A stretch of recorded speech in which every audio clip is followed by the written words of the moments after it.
It's a distinct pleasure to introduce Dame Wendy Hall, Dame Commander of the British Empire and a Fellow of the Royal Society, Royal Academy of Engineering, ACM and IEEE, and a Distinguished Fellow of the British Computing Society. She's also the past President of ACM, as we just heard, and she helped inaugurate ACM India as it stands, and also past President of the British Computing Society. Dame Wendy is currently at the University of Southampton as the Regis Professor of Computer Science, the Associate Vice President of International Engagement and Director of the Web Science Institute. Earlier, she was Dean of the Faculty of Physical Sciences and Engineering and Head of the School of Electronics and Computer Science. She was one of the first computer scientists to undertake serious research in multimedia and hypermedia, where her influence has led to the rise of the internet as a whole and the emergence of digital libraries. Her current research explores the interfaces between social and physical sciences through the development of web science and the study of online systems through a socio-technical lens. She's the Director and Trustee of the Web Science Trust and has served in senior leadership roles at the Royal Academy of Engineering, the UK Prime Minister's Council of Science and Technology, and the Scientific Council of the European Research Council. In today's talk, Dame Wendy will be talking about the zeitgeist of the day, generative AI, and demystifying for us whether it is Maya or Manna, right? Fact, fiction, or some other routine, like most things in life. Dame Wendy?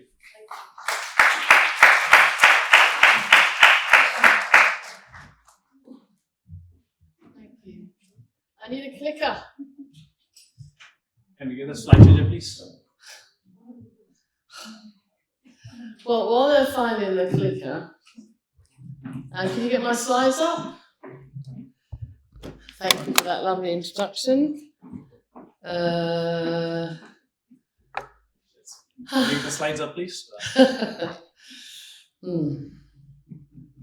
Oh, that looks promising. Can you check the clicker works? No, that's no good. So let's go to full screen. Full screen. So you can go to display settings and swap.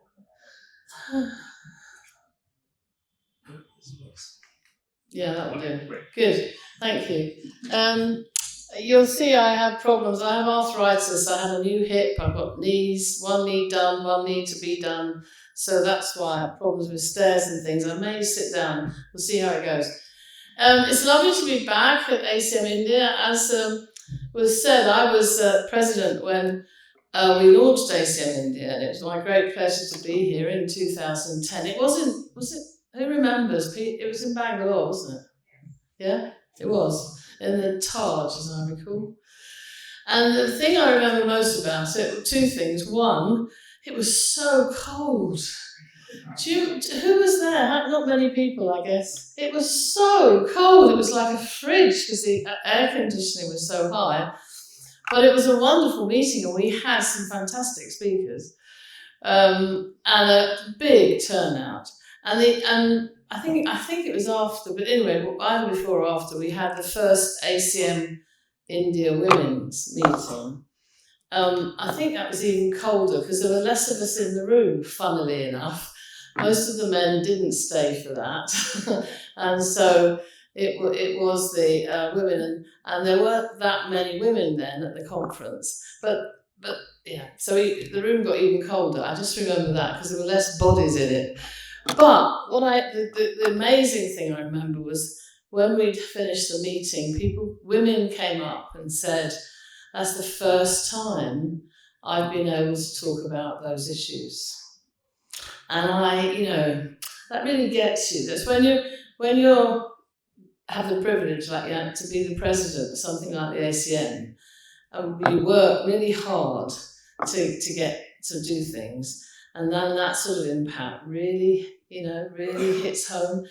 And I'm just bowled over by what you've achieved.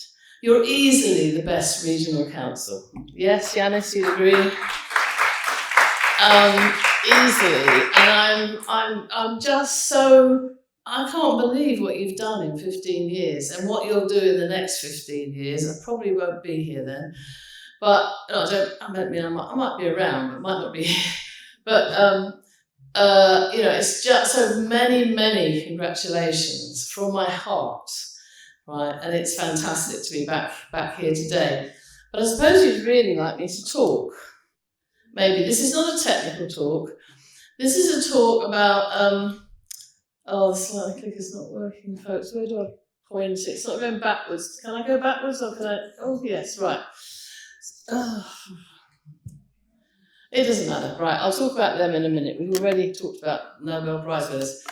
I just wanted to make the point that I started out, I mean, I've had a 40-year career in computing. I did mathematics before, because I'm so old, there were no computing degrees, but I don't think I'd have done computing then as a degree, because it was all Fortran and punch card and paper tape. And I got interested in computing when it became more interactive, and the personal computers came along, and I started doing these multimedia, hypermedia things, ahead of the time, pioneering, because there were no journals, no conferences, and that's what got me to the ACM. Because in order to, if you start a whole new area of research, you've got to launch the journals and the conferences, and so it was to ACM I turned. I can't remember exactly when I joined, but it was in the 80s. And then, so my journey's been very linked with ACM all the way through the years of the development of the World Wide Web, and then the semantic web, and then web science. And I thought that, I would finish my career in that sort of world. I loved it, I love it. But actually, other things came along, and my career has taken a big turn towards AI policy. And that's what I'm talking to you about today, really. Not details of how generative AI works, but just telling you my story, telling you the story of generative AI as it has been recently through my lens. So you have to remember what I'm talking about is through the lens of a person who lives in the UK, but has eyes on the world. Now, these two people won Nobel Prizes. Yanis was talking about Nobel Prizes. Demis Hassabis on your left, and Geoffrey Hinton. Geoffrey Hinton's the Turing Award winner. We gave the Turing Award to him and Yoshua Bengio and Jan LeCun a few years ago now, 3-4 years ago now. 7. So well before ChatGPT then. Oh, yeah. Gosh, we were so ahead of the game. Demis Hassabis. Both of these are British people, by the way. Geoffrey Hinton left the UK because back in the 80s when he was beginning to do the neural networks work, and everyone said he was mad and it wouldn't work and he couldn't get funding. He went off to America and then Canada, which is where he has lived most of the time. Demis is a true Brit, born here, born there. And of course is the CEO of DeepMind, which is now part of Google. And he got the Chemistry Nobel Prize for his work on AlphaFold with John Jumper. And Geoffrey Hinton got the Physics Nobel Prize, which was even more of a stretch of the imagination. But I think it was very prescient of that. Well, not prescient. It was good for them as well. The Nobel Prize Committee, because as Yanis said, there is no Nobel Prize in computing, which is why the Turing Award was created. There's no Nobel Prize in mathematics. Do you know why? Well, I'm going to tell you that story a bit later, but more of it. But it's basically because Nobel, when he died, said specifically in his will, there will be no Nobel Prize for mathematics, or at least left it out specifically. It made it very clear. I'll come back to that later. What was I going to say there? Yeah, so they've given these two chemistry and physics Nobels with a bit of a stretch in order to celebrate their work in the modern technology world and the impact it's having on all of us. Now, where am I best pointing this? Up here? Does it go to sleep? Yeah, right. So, the beginning of my story, and I can't see from here the dates on this, so I may and R about dates because it's a long way to see. But I do remember it was February 2017, and out of the blue, I got a phone call from number 10 Downing Street. I'm sorry to the IISC people, this is the same talk I gave yesterday, I do apologise, but I've given 6 talks this week and I couldn't change the slides again today. the number 10 Downing Street rang up. Theresa May was the Prime Minister then, and said, asked me to write a review of AI for the UK with a view to how AI could be used to grow the economy of the UK. Sound familiar? This is 2017 though, so again, before ChatGPT, and it was about economic growth and job creation.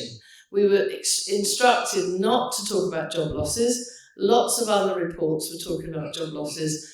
They wanted our report to be about how AI could help grow jobs, which it will, right? And I did it with Jerome Pesenti, who was CEO of Benevolent AI at the time. So it was professor meets an entrepreneur for the report. We had to deliver it very quickly. It was a very intense piece of work. It was delivered in October 2017, and it became part of the governance. It was accepted. They accepted our recommendations, and it became part of the then government's, it was still Theresa May, industrial strategy, and the two ministers and myself and Jerome signed off a cheque for £1 billion. That's the biggest cheque I've ever signed. Joke. Anyway, I wasn't paying the money. Industry and government were. So I like to think we were the first national strategy, because out of this work came the UK's national strategy. The government set up the Office for AI, which was one of the first departments of AI in a national government. It was part of it wasn't its own department, it was too small then. It may become so in the future, who knows? Don't know about that. But they set up the Office for AI, an AI council, for which I was a member, and then this money enabled them to fulfill our recommendations. It was mainly about skills, leadership, and how we got industry to adopt AI. But remember, this was before ChatGPT, so people weren't talking about generative AI then. It was mainly what we might call good old-fashioned AI now, which is image processing, speech processing, natural language processing, all the things that have been developed over the last 50 years. I should say, by the way, I did write my MSc thesis. I did an MSc in computing after my PhD, and my MSc thesis was in AI. I wrote some Prolog code. I designed an intelligent tutoring system and wrote some Prolog code on a BBC Micro to show, it wasn't even a proof of concept, it was just some Prolog code to show how you might take a student through a tutorial online. Very, very embryonic. Anyway, so I have been involved with AI for a long time, but I'm not a developer, I'm not a researcher in AI per se. Right. So at that point, by the way, the Canadians will argue that they had the first national strategy, and actually I think I have to agree with them. They do predate us a bit. They were very good at this too. They funded lots of chairs, people going back to Canada, and of course they funded Geoffrey Hinton. I think they funded Joshua Benjamin's Canadian, isn't he? He's from Montreal. Yeah.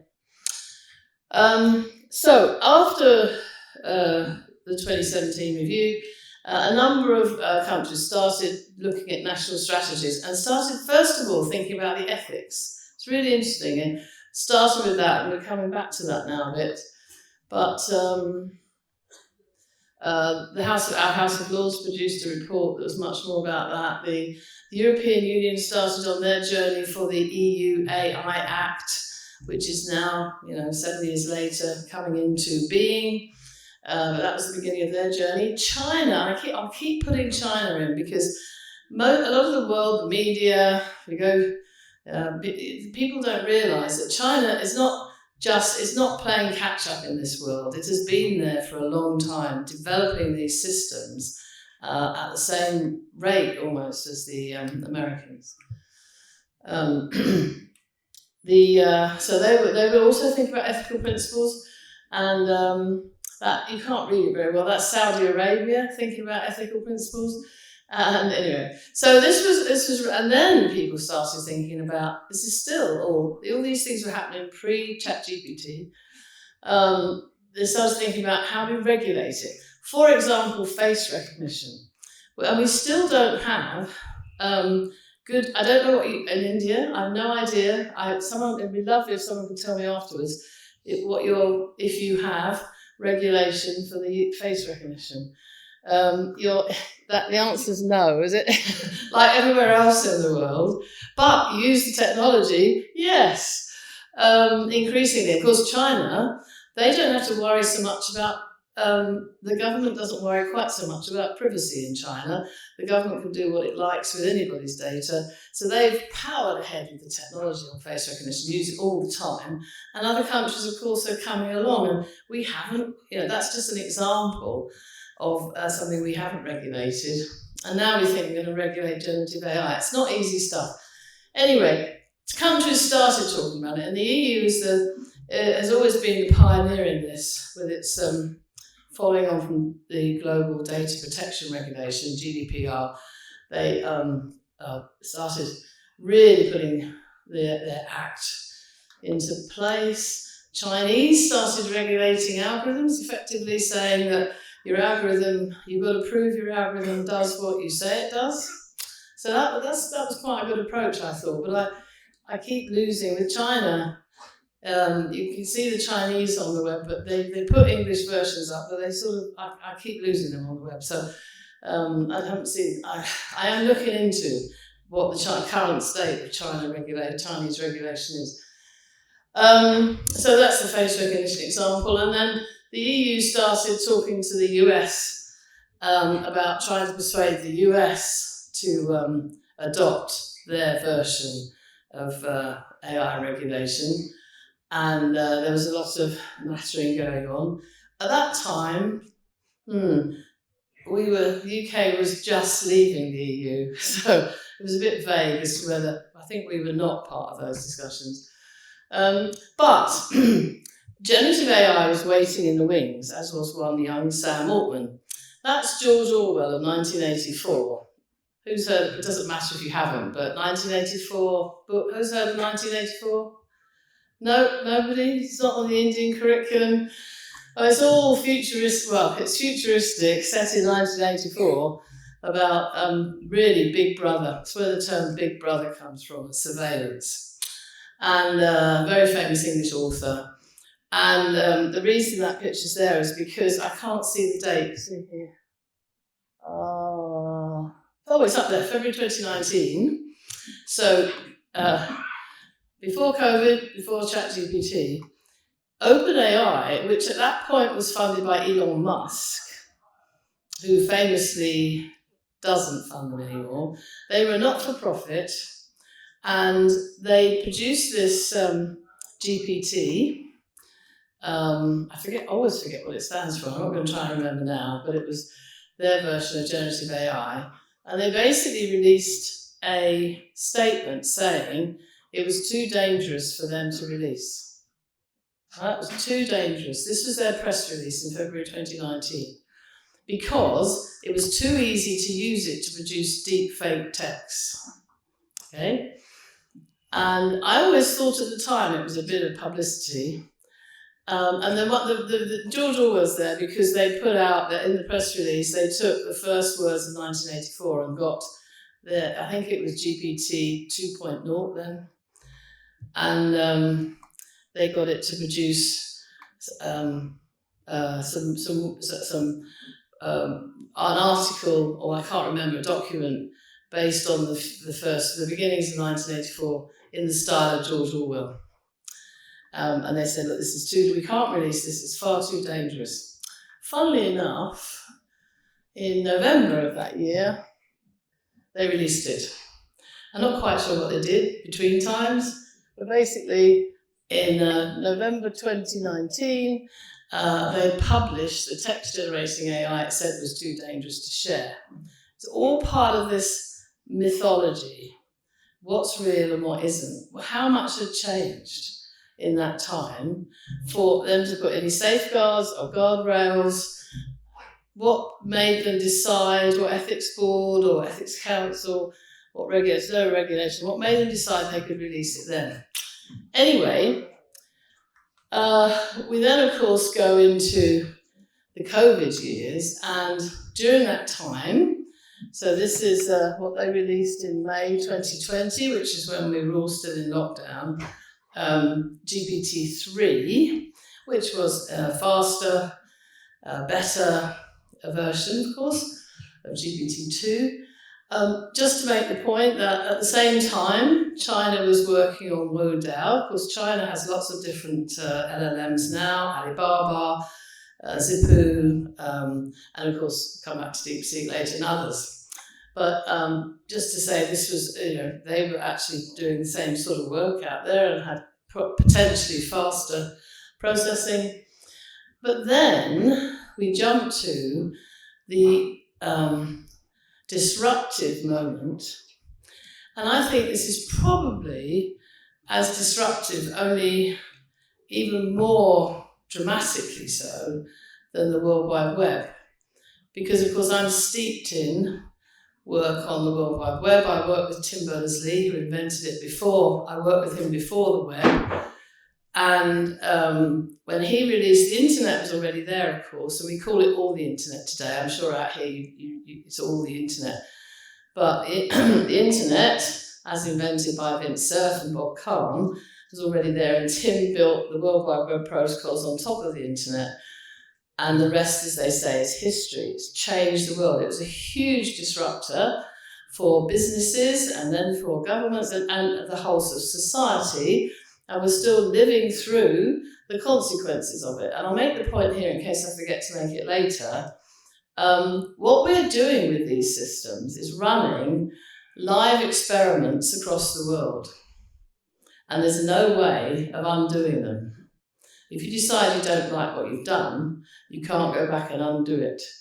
And there's no way to evaluate what's going to happen in the way that we researchers like to evaluate systems. Because this is the essence of web science, the research discipline that we set up, was the essence is that you cannot predict what people are going to do with this type of technology. And because it's interactive, so deeply interactive, you can't predict what individuals are going to do. You can potentially predict what groups of people, collective, maybe what society is going to do. But you can't run an experiment to see what's going to happen. And we didn't know in 2004, 2005, we knew there were going to be issues around privacy, security, trusted data because of what's happening with the web. We didn't know what social media was going to do to the world, the harms it was going to bring. All right? And I don't know if you're doing it here, we're talking in the UK about not letting kids under 16 have smartphones. And certainly not letting them have them in schools. Australia's already trying that experiment. And it's the same with this AI. We don't know, we can't predict how it's going to roll out. And it's even harder, I think, with the AI. So we get the ChatGPT moment, November 22. It's such a short time ago.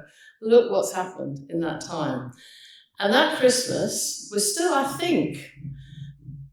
still in lockdown, or we were still definitely, distancing with COVID.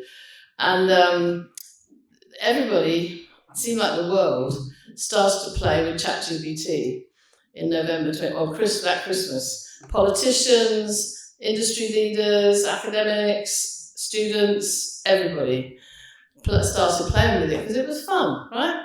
And it felt intelligent because it talked to you in a natural language. Okay, it was English. It was only in those days largely in English, or American maybe.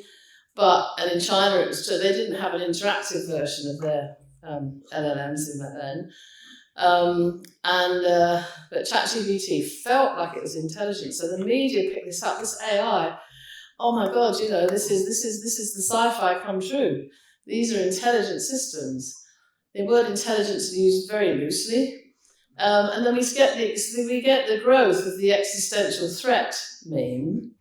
Things happen like that top left, I don't know if you can see it at all, is a letter from the Centre for AI Safety, which was signed by all sorts of AI gurus and Mickey Mouse, like all these open letters, you get the fakes, but all the key gurus sign this, and it basically says, we have to be aware of the risks. because of the potential existential threat. Well, I would agree there is a potential existential threat. Probably not in my lifetime. I might be wrong. I've got a lot less lifetime left than you guys, so maybe in your lifetime, these things will get more intelligent than us, and we may reach what they're calling AGI. The definition of that changes all the time, advanced general intelligence. They lower the goalposts all the time in order to say they've achieved it. But anyway, that aside.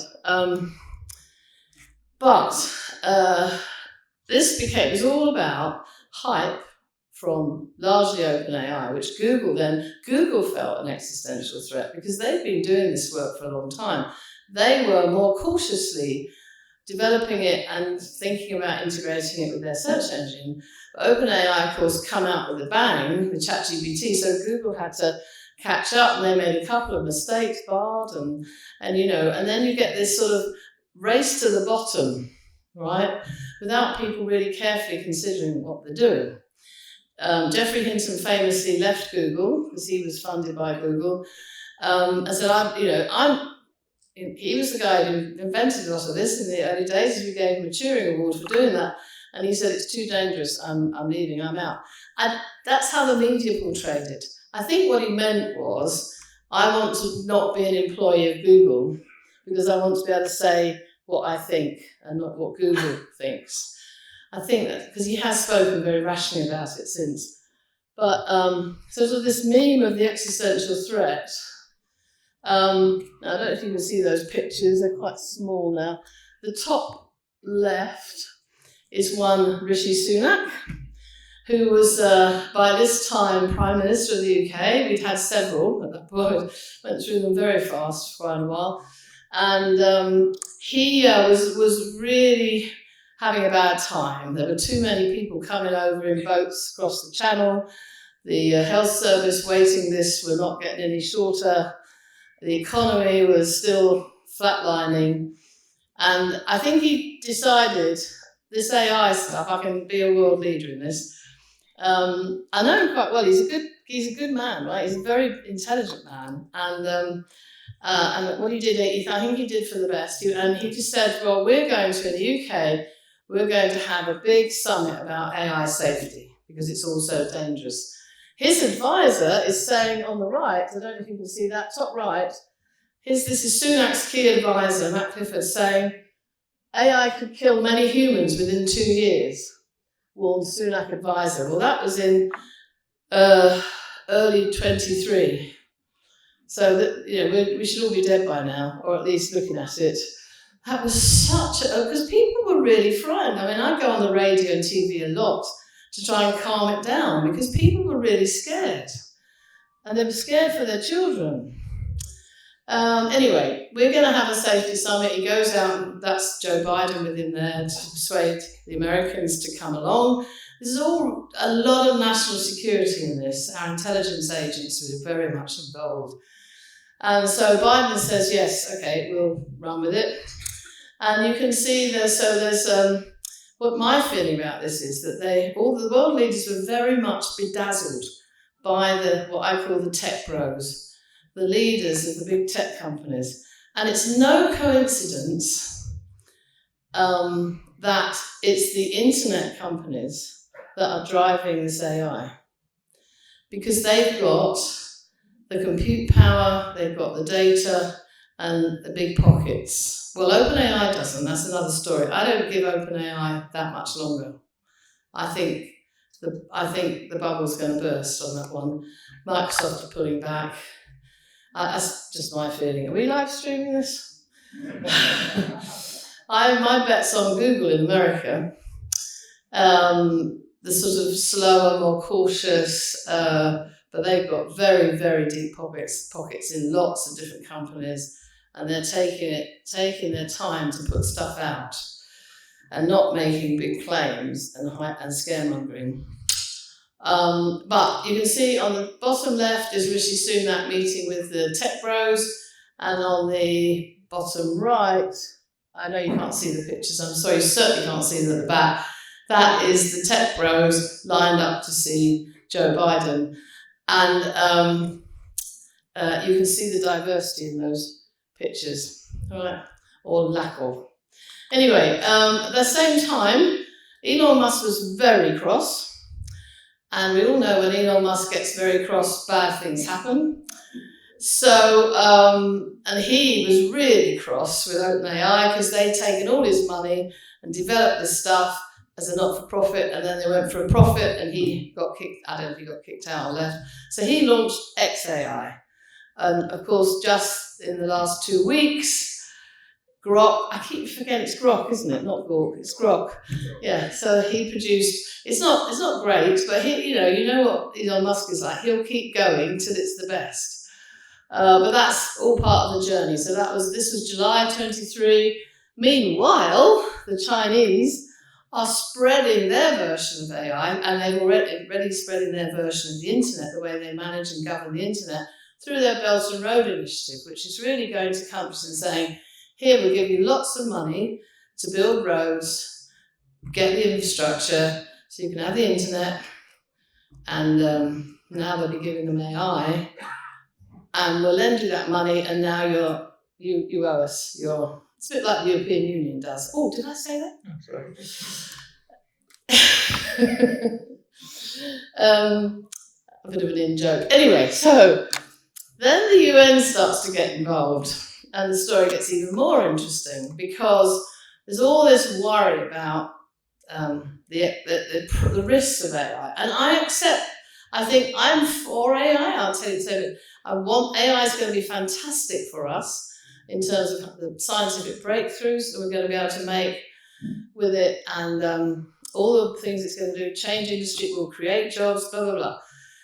But there will be risks, there are risks, big risks. And we should be setting up some sort of global governance to make sure that we are managing these potentially huge risks before a catastrophe happens.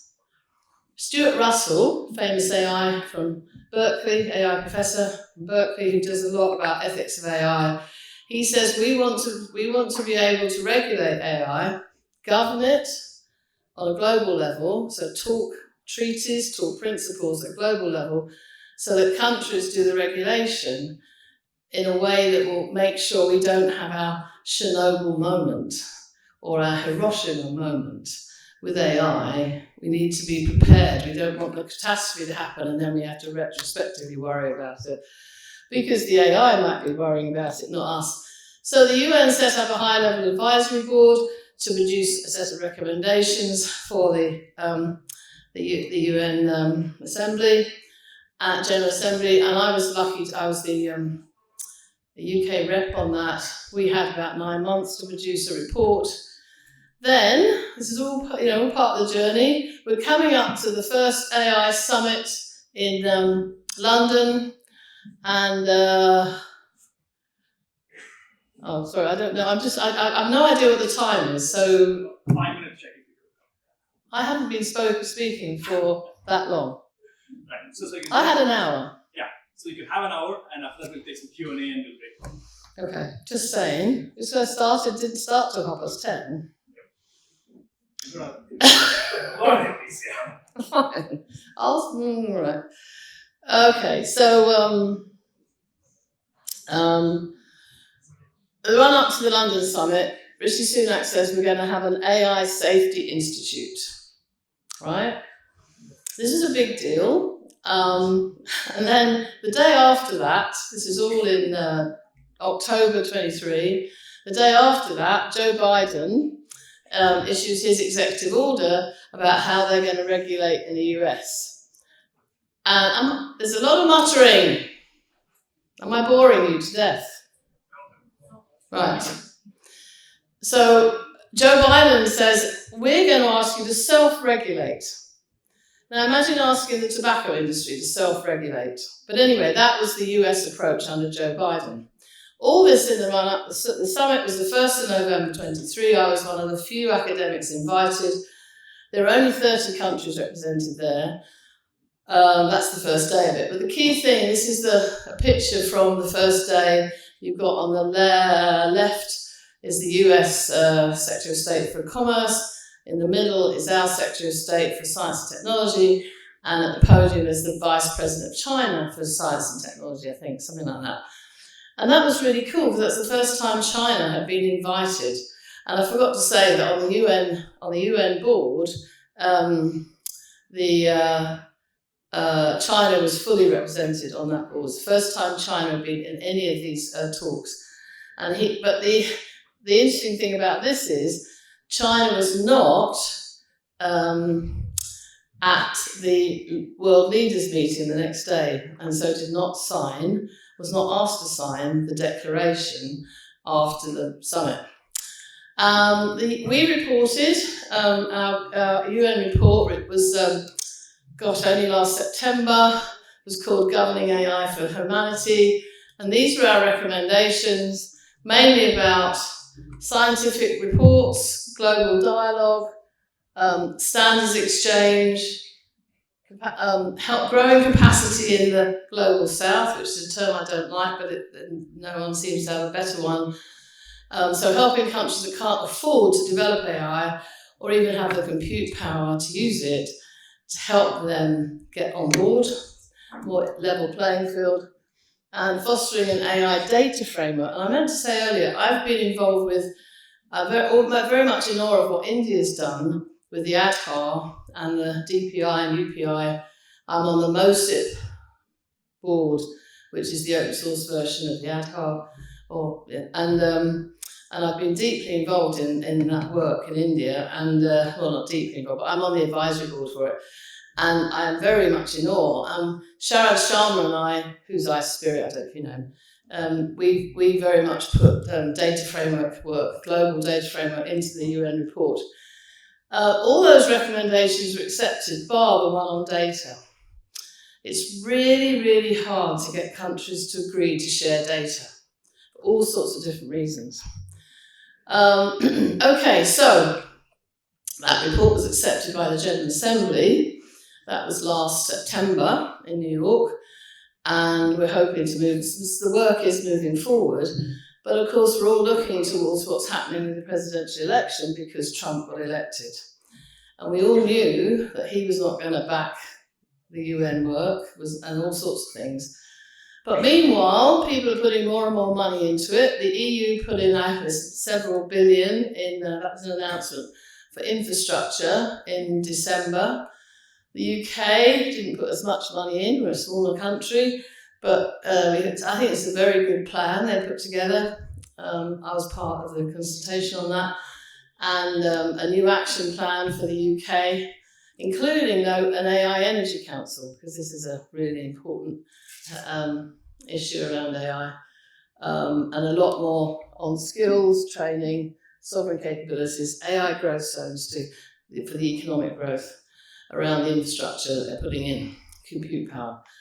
Then, of course, another disruptor, who knows how it's going to play out, and generally in the world, you were talking about wars and things, bigger issues in a way, but he immediately, the first day, overturned Biden's executive order on AI, doesn't want any regulation on AI, he wants the US companies to be completely unfettered in their growth without having to worry about regulation. Who cares about that? And to beat China, right? That's the MAGA thing, Make America Great Again. And he's put there's another picture of diversity there, all the tech bros around it in there, putting 500 billion in Stargate. And then, of course, another mini disruptor, I would say, but still a disruptor. Straight after that, so only 2 weeks ago, I think, was it? DeepSeek from China made the announcement that, and this is the effect of if you ban something that people want, they have to find another way to get it. Right? History teaches you that. So America had told NVIDIA, the chip company, to throttle back on selling to China. And so China can't get all the chips it needs, and it hasn't yet invaded Taiwan, and And it hasn't grown its own chip industry yet. It will do to be self-sufficient, but it hasn't yet. So the people who wanted to develop, they come out of the finance industry, the deep-seek people, who wanted to develop their LLM for their world, had to find another way to do it without having all the chips. And so they found a cheaper, more cost-effective and a way of doing it without the chips. And that, of course, scares OpenAI because they don't. And the other thing was they made it open. They made it open. Right, so then we're about up to date with the story now. Just a few more slides and I'm done. We had a new safety report this year because we all went off to Paris just after the DeepSeek announcement, just after Trump had torn up the executive order. We all went off to Paris for the next summit. France made a huge hundreds of millions of euros announced an investment to make France an AI powerhouse. The EU added more money, or I think they double counted a bit, to come up with 200 million euros investment in infrastructure and people. The one thing I do want to make here is the whole world is after AI professors. And as I said to the king the other day, I am actually an advisor to our king on AI now. I've got a meeting in Buckingham Palace again next week. And as I said to the king when I talked to him about AI, and I've said it in the papers as well, AI professors do not grow on trees. You cannot create them. And we need this steady stream of PhD students, researchers who are going to go out into industry for sure, and people are going to come along to drive the next generation of AI. And that's so important. And that's our world, of course. You can't grow these people on trees, so countries that need them have to find ways of enticing them. So I suspect there's going to be some huge salaries bouncing around, although I think there might be some US AI professors that might come over to Europe or back here. Anyway, so, and the big thing about this was, to end the geopolitical story, China was at the Paris summit. They were fully part of it. They signed the declaration together with another 70-something countries. The US didn't sign. Trump was never going to sign anything. The UK didn't sign. It was a bit of a shock, and it wasn't just because the US didn't sign, it was because there was nothing in there about security or safety. Another whole issue, sorry. You're in the spotlight now. It's here. The next summit is in Bangalore in India, and they're talking about having it before the end of this year. Modi was in Paris with co-chairing with Macron, picked up the baton, look at the bromance, that's Macron for you, picked up the baton, and have I got another slide? Yeah. And the next, you have the spotlight for the year. And I've got some more slides, but I'll finish here. The key thing is, I don't believe India has an AI strategy at the moment. And am I right? Does anyone, I don't believe India has a strategy as such on AI. Done tons of stuff on data. And I was talking to people at the conference we were at Infosys. There were people down from Delhi for it. And they're thinking about, because in a way, India has to set the agenda for this summit, has to decide what it's about and what the world most needs now. My hope and prayer is that we can get to the point where at least the UK's back in the fold and we get some safety and security stuff back in to the debate, because the Paris Summit Declaration was quite vacuous. Didn't say very much about the risks. It was all about we're all going to be good, we're all going to be responsible about AI. Well, that isn't going to be the case, especially with the open source stuff coming out. Anyone can use it, good or bad. And so, we need to work together. And there's some people in this room that's going to be very important to that. And I would love ACM India to have a role in developing how the summit pans out. So, thank you very much for listening. Happy to take questions.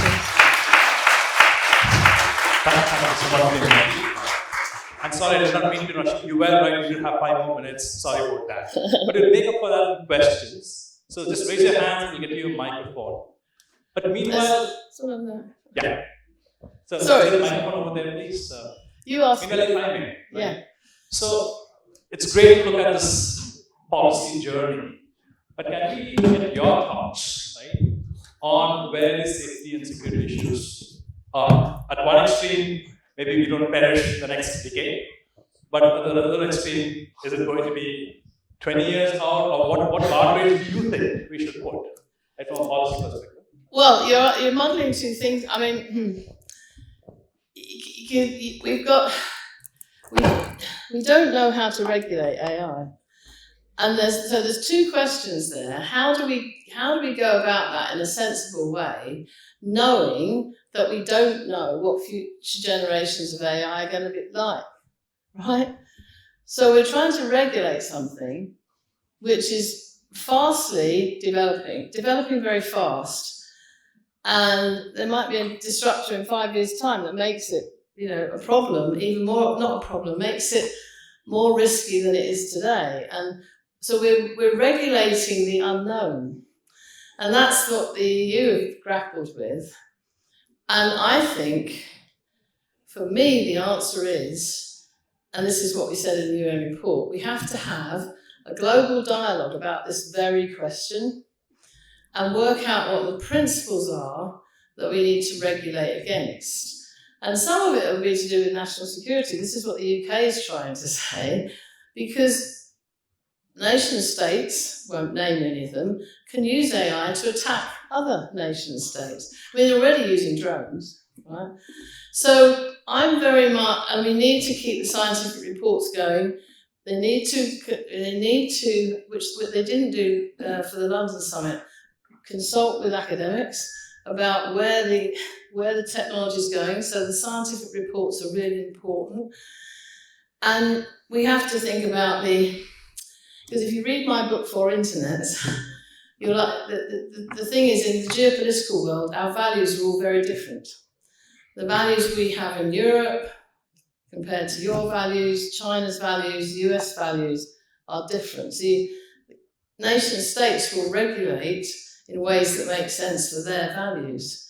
So, and then there's got to be some interoperability between countries, because these are global companies. Sorry, it sounds more complicated, but I really believe the starting point, and I think these summits will grow into those global policy debates. That's my fervent prayer. But it won't happen quickly. Meanwhile, of course, the companies are pushing ahead all the time, so it's not easy. Thank you. Sorry. I mean, a long question. I'm pretty sorry about that. So I think. Is it a question or a comment? Kind of a mix. Can you end it with a question mark? So, question mark. I accept it. So the thing is, the point is, somehow human cloning was regulated. Core reason, I don't know what exactly, but probably business didn't find it interested. Then SSC's superconducting supercolliders funding was retarded because somebody didn't find a business interest in it, probably.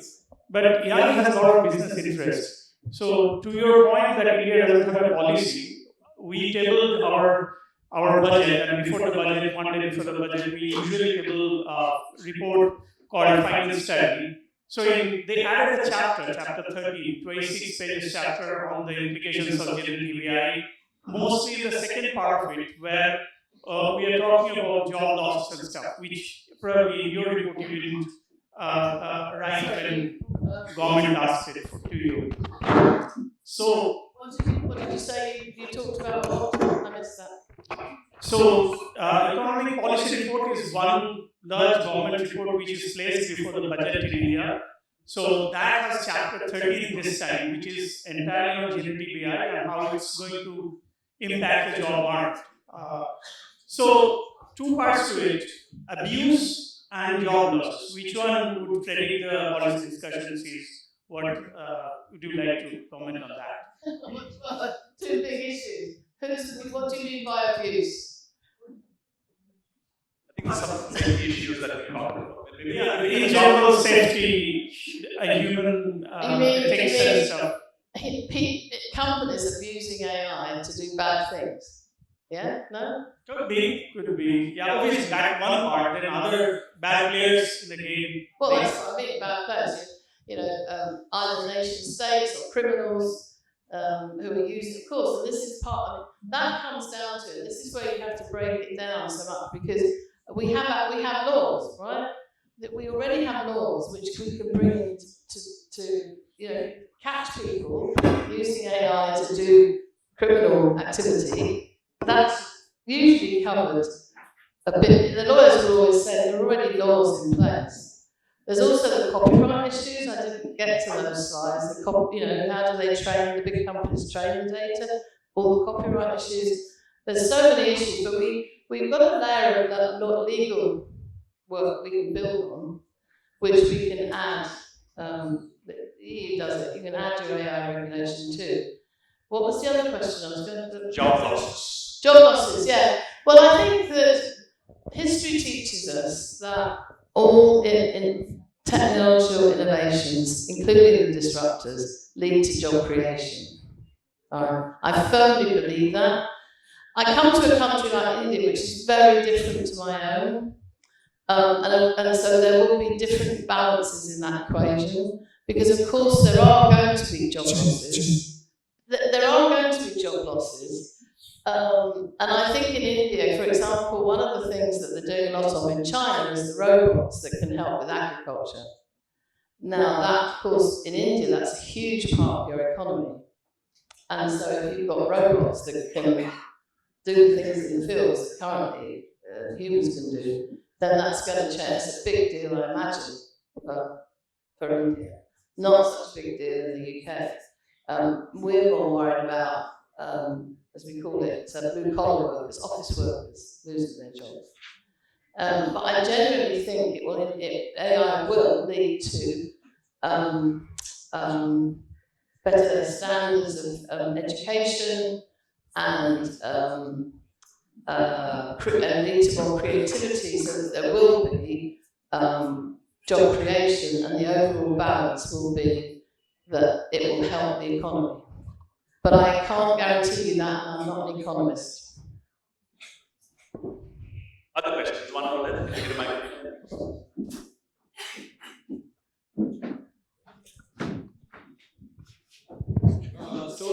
India has launched its India for helping startups to produce foundation models that are built in India, right? And so I would like to ask you that what would you comment on that, because there would be two ways. One way is to censor information according to the government. Who decides what information should be censored, and second way would be to still democratize that information on whatever basis it is present on the internet. Grok does it to an extent, like DeepSeek was censored according to the Chinese information, and then US decides to not censor that part, but censor the part of the what US does not like the US-Vietnam war. So how do we decide from the Indian perspective what to censor and what not to censor? Do you think the US companies have to censor their content about the Vietnam War?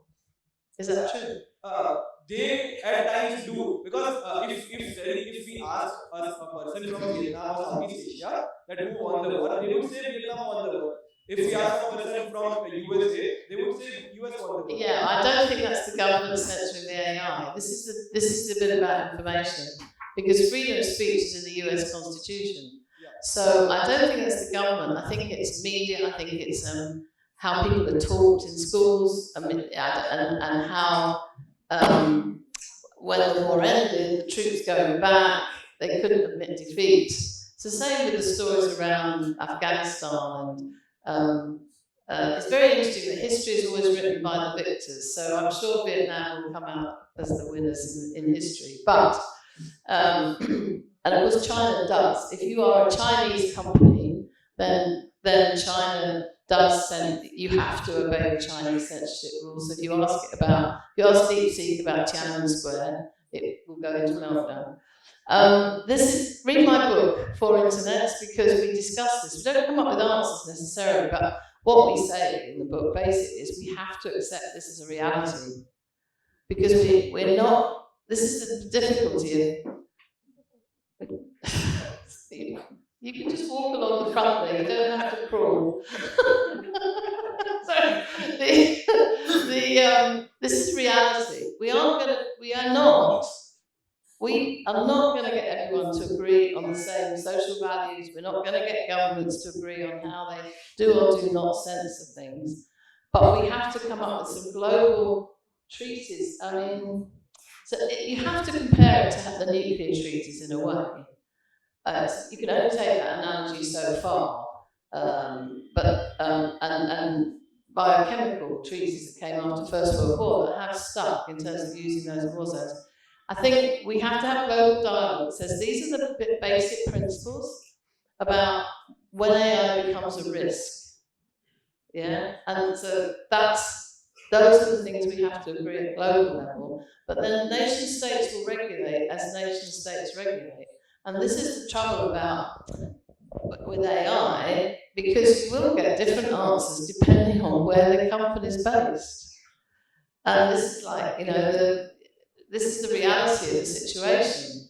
And my worry for the future is that the internet is going to become a complete mess of incorrect misinformation or incorrect information, incorrect facts. I just always look at Wikipedia because it's a very good question. It's not an easy one to answer because there are actual no concrete answers to deal with. I had a follow-up question to that. Most of the people right now learn using AI. So even if I want to learn something, most of the people. If I want to learn something new, I would first ask it and converse first, and then I would dive into the documentation. But in this context, I would ask is, if do we have to censor that information, because newer generations would then learn the information that has been there on the AI. So do we censor that information and make it an ideal world for the newer generations to learn? But my point was, you can't do that. Yeah, exactly. You can't do that. So we have to accept a reality where there's different versions of the truth in the AI and on the internet. Because my truth is not the same as your truth. That's the reality of the situation. And you talked about an ideal. But what ideal would you go for? Whose ideal would you go for? So, because you can say geographical facts, maybe, and this is why, or by some sort of even historical facts are argued over. That's why I like Wikipedia, because you can see who's edited stuff and what the provenance of the changes has been. And I wish we could apply Wikipedia governance to everything on the internet. That would be my dream. But even then, you'd have to. Sorry, we have to go on. I think we probably have to close or have another question. But it's a really good question. Sure.